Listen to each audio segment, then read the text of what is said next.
Hello, everyone. I'm Derek Bennett, and I am an alcoholic.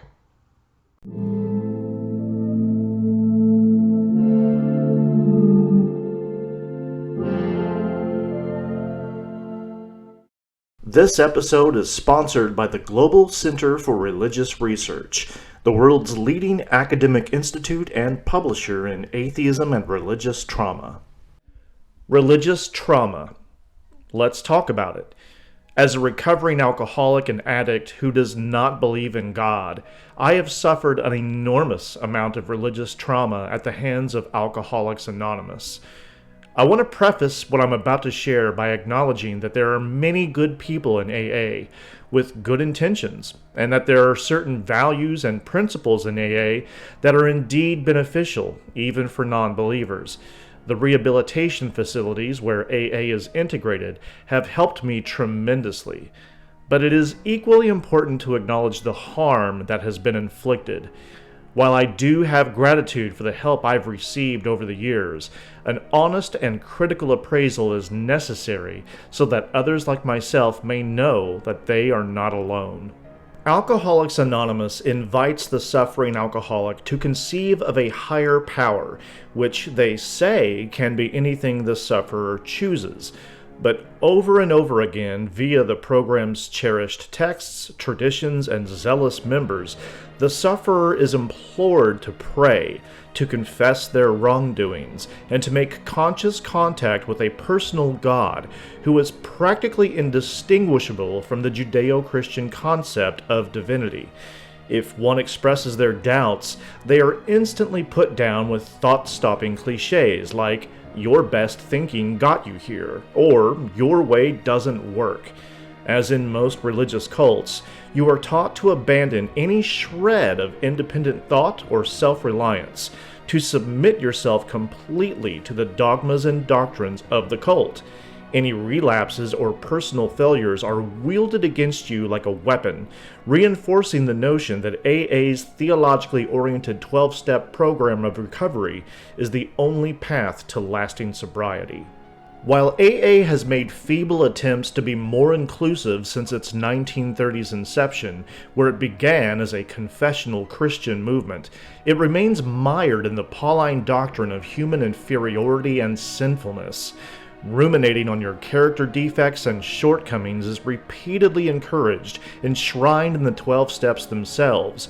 No human power, neither yourself nor anyone else, can relieve you of your hopeless condition. Only God can.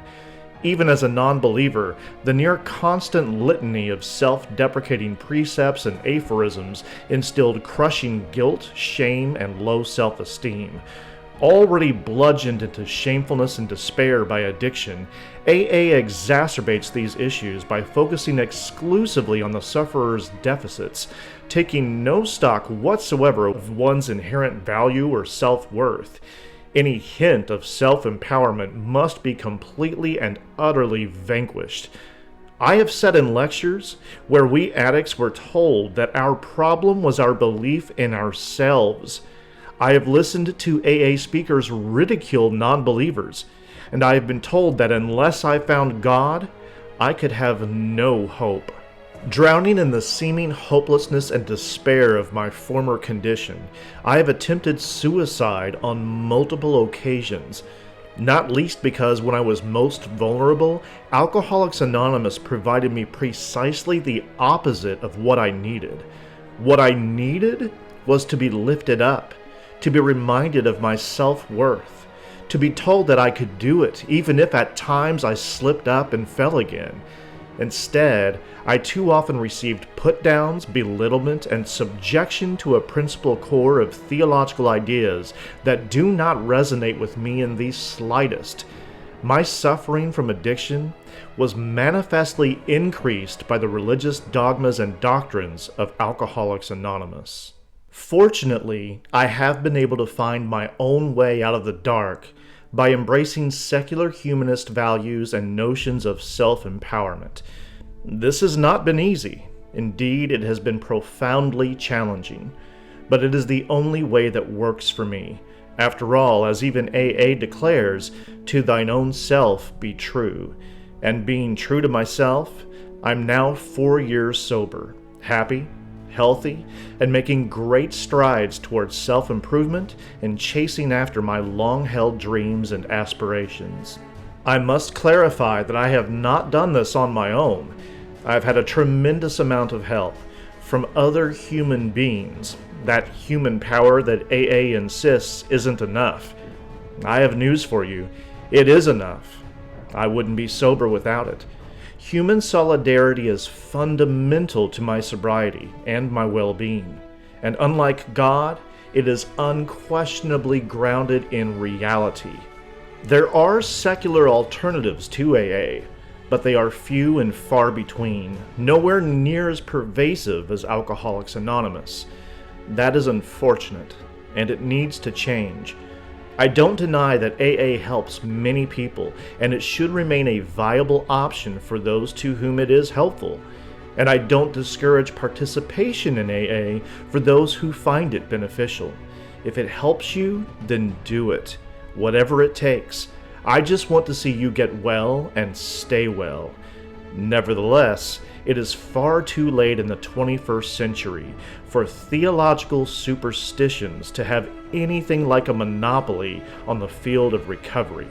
There are too many like me who suffer for it.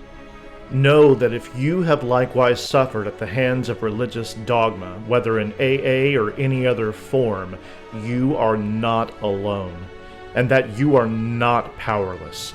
You are not hopeless absent a God, and you are not merely the sum of your sins and wrongdoing.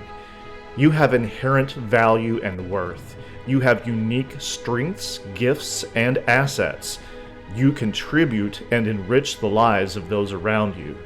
You're allowed to think for yourself, and you have the inner strength and fortitude to face and conquer your demons. I'm doing it. I'm doing it. And I'm living proof that you can too.